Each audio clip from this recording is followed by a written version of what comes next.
17 years of horse racing action.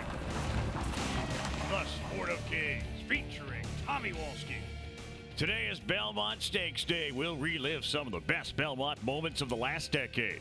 Stephanie catches you up with all the news. Our race of the week is the Senate appointee. Tommy recaps some of the major stakes in racing across the nation. Our salute to the champions, the 1978 Belmont Stakes. And now here he is, BC's ambassador to the world of horse racing, Mr. Tommy Walski. Hello everyone and welcome to this Belmont Stakes Saturday. It's time for a Triple Crown. Will we have a winner? We'll soon find out. But as you know, the Belmont Stakes hasn't been fair to favorites, with many of them going down in defeat. But it also has been the scene for some very exciting finishes. And as you're about to see, when the Sport of Kings takes you on a journey, they are some memorable moments. The Belmont Stakes has been run for 140 years and is the last leg of the Triple Crown of horse racing. Belmont has witnessed the lost dreams of 6 Triple Crown hopefuls in the past 11 years. This year, the excitement returns as Big Brown and his connections go for that elusive Belmont Stakes victory that would add Big Brown to a list of Triple Crown champions for the first time since 1978. In addition to crowning a Triple Crown champion, the Belmont Stakes has also given rise to some great finishes and some great characters. In 2002, War Emblem came to the Belmont with Triple Crown hopes, and he left them at the starting gate. And they're off. And War Emblem's quest for the Triple Crown. He did not break alertly. War Emblem was off near the back of the pack. They race for the clubhouse turn, and Medaglia d'Oro is sent today. And Wiseman's Ferry toward the inside. And there goes War Emblem now, and he splits horses as they move into the first turn. He's making his move with 5 furlongs to go. War Emblem, Medaglia d'Oro now heads apart for the lead. Wiseman's Ferry is tailing off now. Proud Citizen is poised down the outside. Sunday Break has come alive. 4 furlongs to go. Medaglia d'Oro in an all-out battle here with War Emblem. Medaglia d'Oro by a neck. War Emblem. Proud Citizen looms a threat. He's on the outside third with 3 furlongs to go. Sarava, the big long shot, is running in fourth. Sunday Break is 5th. Magic Wisner beginning to move up now on the outside. He's 7 lengths from the lead. And War Emblem is toiling as they turn for home. Medaglia d'Oro, Sunday Break. Sarava has come on through to take the lead. And War Emblem has given way. No Triple Crown for the 24th year. Here comes Sarava and Medaglia d'Oro, they're striding to the line together. Sarava on the outside. Medaglia d'Oro toward the rail. They're coming down to the finish. A huge upset is looming here. Under the line. Sarava has won the biggest long shot in the history of the Belmont Stakes at 70-1.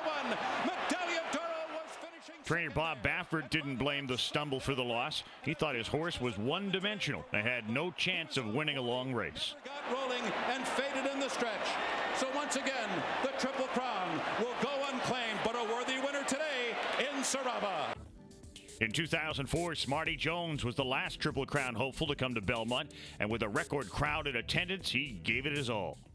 The field now moving for the 5 furlong marker. Smarty Jones, a challenge on the inside from Rock Hard 10. There's 5 furlongs to go, just a minute from the wire, and Smarty Jones has to hold on to that lead for just 1 minute more. Rock Hard 10 is pressing him from the inside. Eddington is working harder to stay within 2 lengths of the lead. Birdstone commences a rally. He's 6 lengths from the front. Purge has nothing left. Then farther back it's Royal Assault, Master David, and Tap Dancer around the far turn, and it's Smarty Jones. He lets it out a notch to lead by a length and a half. Birdstone is coming up on the outside. Rock Hard 10 is toiling. He's now 3 lengths behind. They're coming to the top of the stretch. Smarty Jones is a 4-length lead. Birdstone is moving to be second on the outside. Rock Hard 10 is back to third, and Smarty Jones enters the stretch to the roar of 120,000. But Birdstone is going to make him earn it today. The whip is out on Smarty Jones. It's been 26 years. It's just 1 furlong away. Birdstone is an upside front.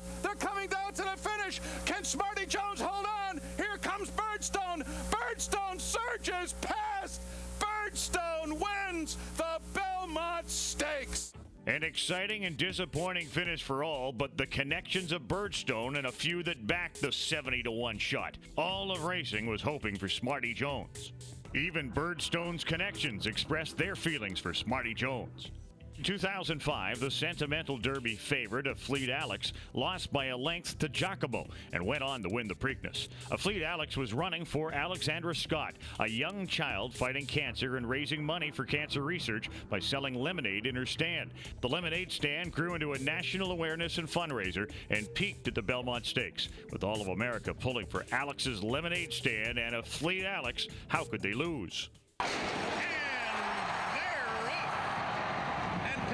Breaking quickly toward the inside. A. Piero with some early speed. On the outside, Southern Africa, as they make their way into that first turn. Chekhov caught very wide. Indy Storm is also in the early mix. Fleet Alex is still lingering at the back of the pack. He's about 10 lengths from the lead with 5.5 furlongs to go. Andromeda's here on the outside of him. Reverberate to his inside, a long way back to Nolan's Cat. 3/4 in 12 and 4. So Pinpoint is trying to do it all the way on the lead here. Pinpoint is still the leader as they approach the far turn. Southern Africa on the far outside. And there goes A. Piero. And there goes Giacomo. Giacomo rallying on the outside and rallying boldly. Indy Storm is following him. Fleet Alex. Jeremy Rose is yet to make a move on him. He's still 5 lengths from the lead. And he's running on strongly. And now the field approaching the top of the stretch. Giacomo on the outside is the leader as the field turns for home. But here comes the Preakness winner, Fleet Alex on his outside. And Southern Africa battles on at the rail. And Fleet Alex just ran right by Giacomo like he was standing still. Fleet Alex opening up with a tremendous burst of energy. He's 5 lengths clear at the 8th hole. Andromeda's Hero is now moved into second. Southern Africa third. Giacomo is faded. Nolan's Cat, a compelling, outstanding performance by the plucky Fleet Alex. He won by 6. 2007 was a great year for 3-year-olds in American racing, with a strong crop of contenders vying for national attention. They were led by Curlin, Street Sense, Hard Spun, and Tiago. The Kentucky Oaks winning filly Rags to Riches entered and was sent off as the second favorite at 4-1. Could a stumble out of the gate cost her the race as it did War Emblem in 2002? 39, Belmont Stakes. And they're off. Oh, and the filly bobbled at the break. Rags to Riches stumbled coming out of there. And C.P. West comes out in stride. Sluice Tizzy is there. Hard Spun to their outside. And then farther back it's Curlin. And Rags to Riches out in the middle of the track there. Then Tiago and I'm a Wild and Crazy Guy. 3/4 of a mile in 1:15 and 1. Now the field is approaching the far turn. A long way to go yet. C.P. West, the riders have been very patient, not making a move. There's 5 furlongs to go. Their positions relatively unchanged. C.P. West the leader. Sluice Tizzy is second. Hard Spun's in a perfect position on the outside. Curlin could get bottled up on the inside. Rags to Riches in the clear 5th, only 3 lengths from the lead. And Tiago is beginning to roll now. He's only 3 lengths from the front. They're midway around the far turn. 5 of them within 4.5 lengths of each other. And the leader is C.P. West. Nothing left for Sluice Tizzy. Here comes Hard Spun. And Curlin is coming on through in between horses. And Rags to Riches is coming with a 4-wide sweep. And Tiago is in behind them. And at the top of the stretch, a filly is in front of the Belmont. But Curlin is right there with her. These two in a battle of the sexes in the Belmont Stakes. It is Curlin on the inside. Rags to Riches on the outside. A desperate finish. Rags to Riches and Curlin. They're coming down to the wire. It's going to be very close. And it's going to be a filly in the Belmont. Rags to Riches has beaten Curlin in 100 years of Belmont history. These are just some of the stories that are woven every year at Belmont Park on the first Saturday in June. Wow. Girl power. Don't go away. The Sport of Kings. We'll be right back.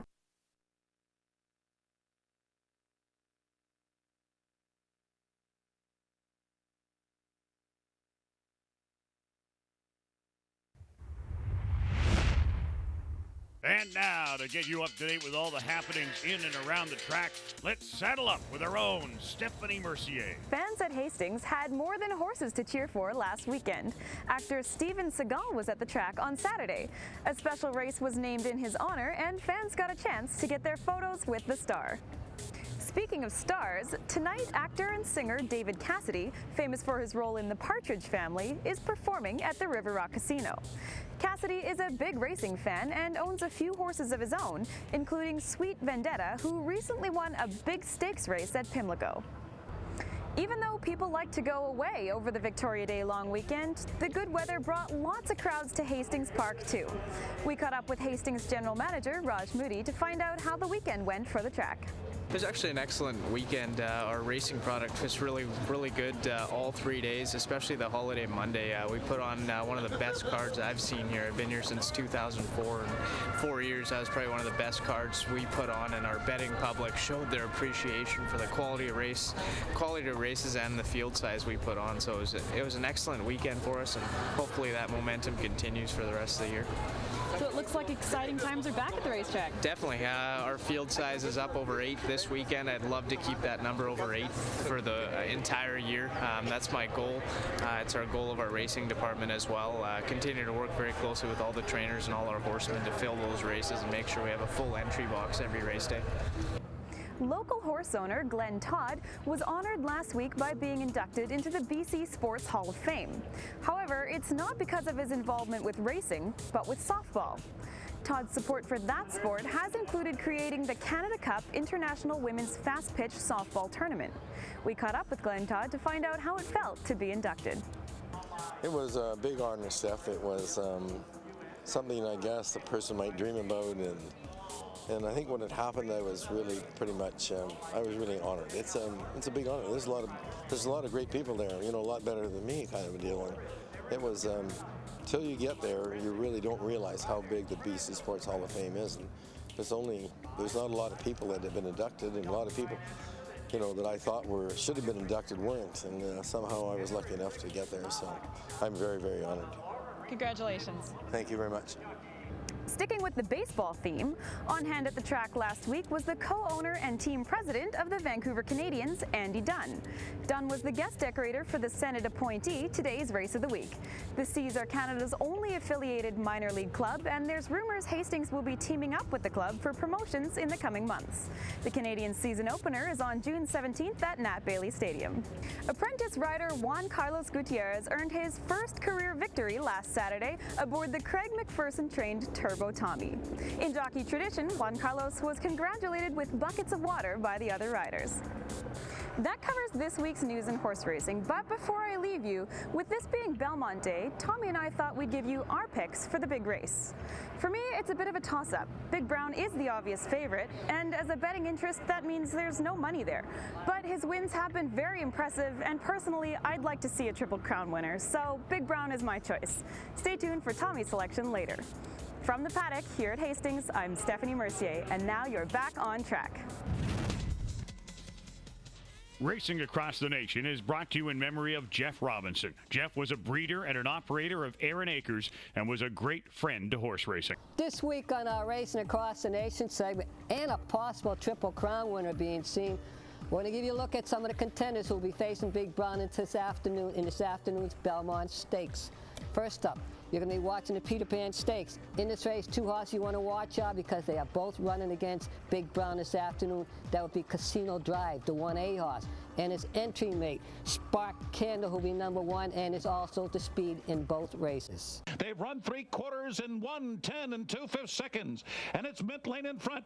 Casino Drive now is tested here as they make the turn into the stretch. Golden Spikes is right alongside him, and now the field turns for home, and here comes Casino Drive. Casino Drive takes the lead, and Cantus Ormo, and they're pouring it on. It is Casino Drive in front by 3.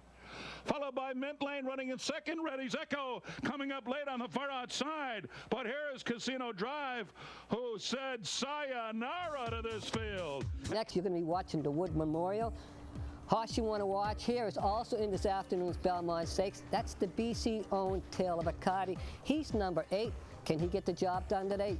Let's take a look at the race. Warpass, who's run 3/4 of a mile in 1:11 and 2. Tale of a Cotty is second on the outside. Giant Moon is third toward the rail, and Court Vision is fourth. Warpass at the top of the stretch. He's been running some enervating fractions. He's got to gut it out for another.